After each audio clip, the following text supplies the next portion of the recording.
What's up? Welcome to another BlackSwanRadio.com production. If you ever looked at the definition of illuminate, not just illuminate, but the definition of manifest and the definition of realize. If you are a person who is really into spelling, right?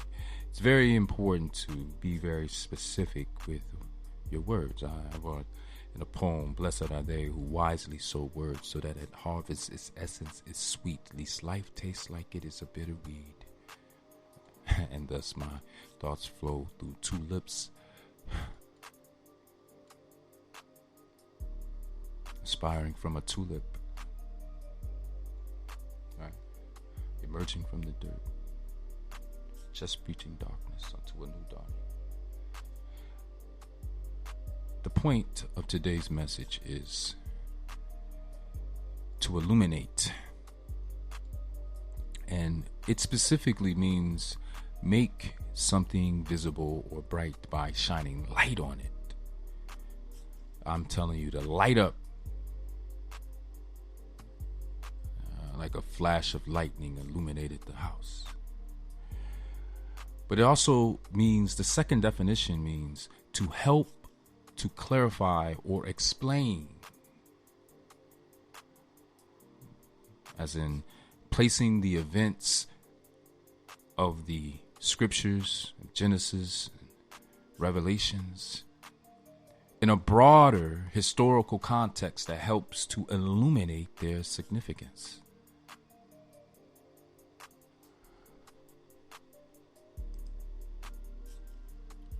Now, to help realize means to become fully aware of something as a fact, to understand clearly, to cause something desired or anticipated to happen. You see what I'm saying? A lot of times we confuse this with manifest,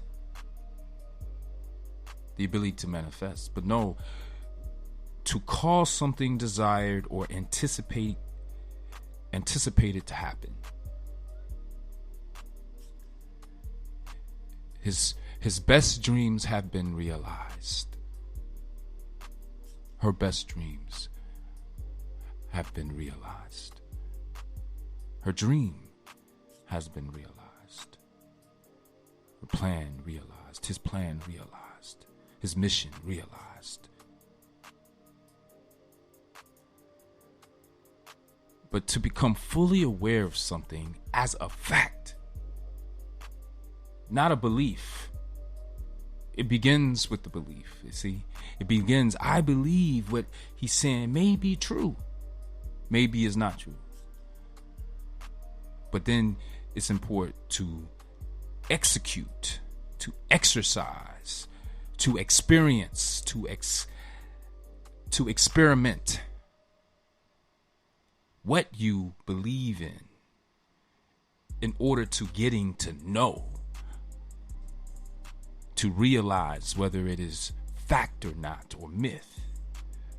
Because we know that there's evidently flaws in the mainstream narrative due to the biases of the conquering nations,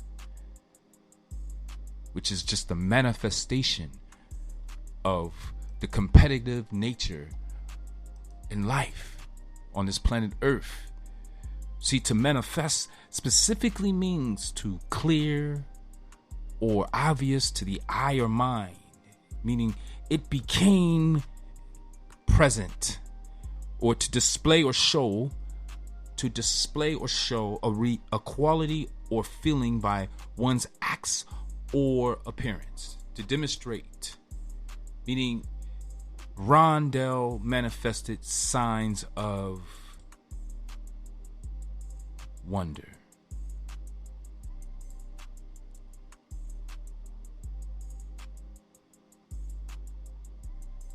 strength, perseverance. We manifested, we made present or presented this appearance. It's different. To manifest, yeah, you can manifest yourself, meaning you can appear in a place, put yourself in a specific place. But what I'm trying to get you to do is be able to distinguish the difference between manifest and realize, to cause something desired or anticipated to happen, or to become fully aware of something as a fact, reality, understand clearly. To register, perceive, discern, notice, understand, to grasp, to take in.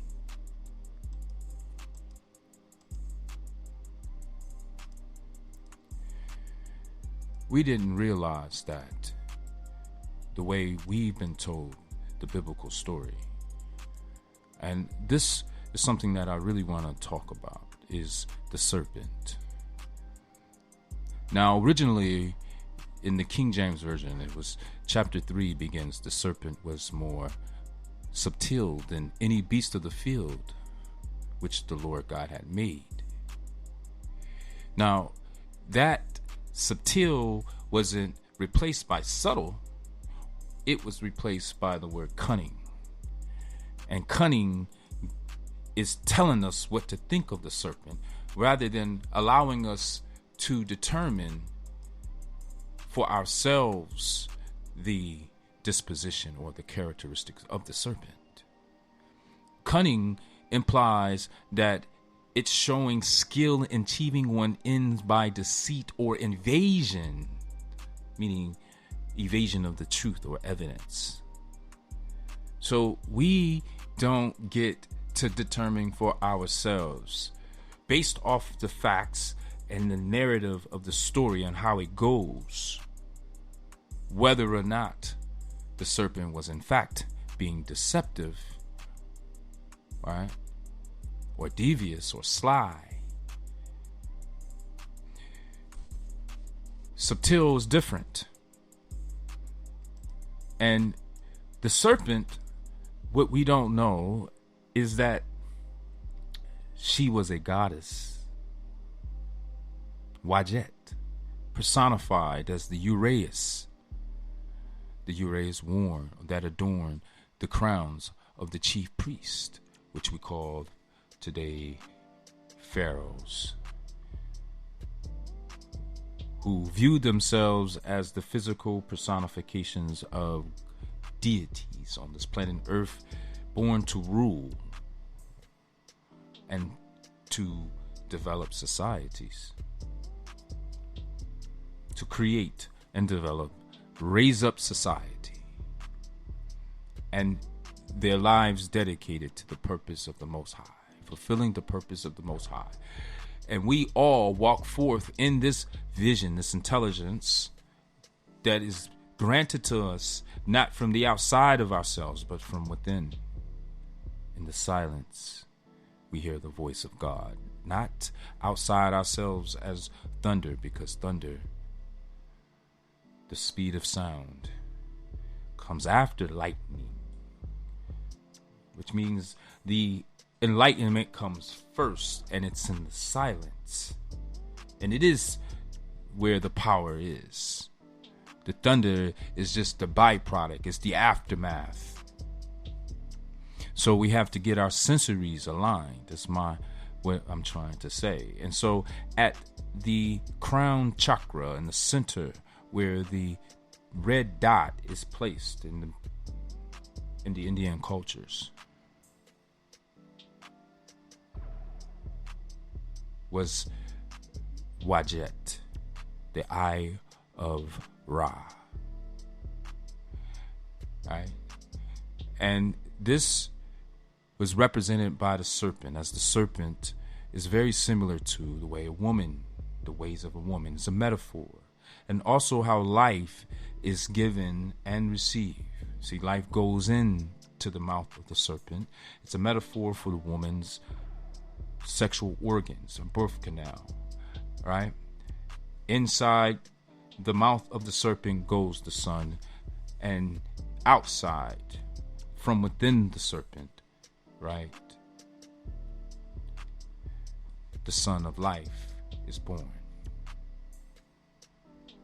The lineage, like God, is able to live and thrive on earth in a new generation. A renewed form of themselves. Two coming together, being one, becoming one. And this is nature's marriage, so no man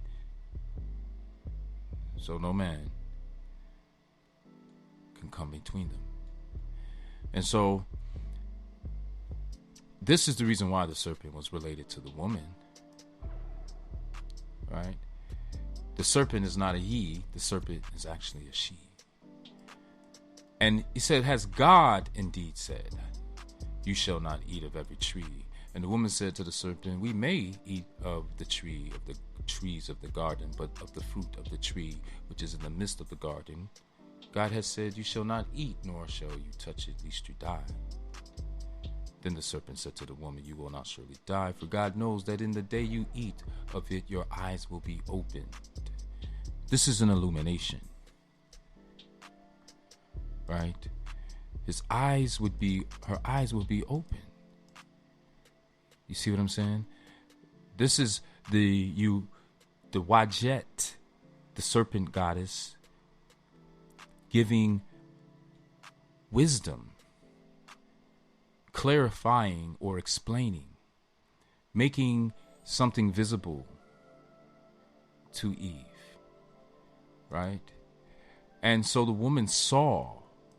That's the first signal of eyes, right? That the tree was good for food. So her eye, this didn't have to do with her eyesight. She saw that the tree was good for food, that it was pleasant to her eyes. The second time, eyes is used, right? Pleasant to the eyes, right? And the tree desirable to make one wise. So you see that third eye is wisdom, right?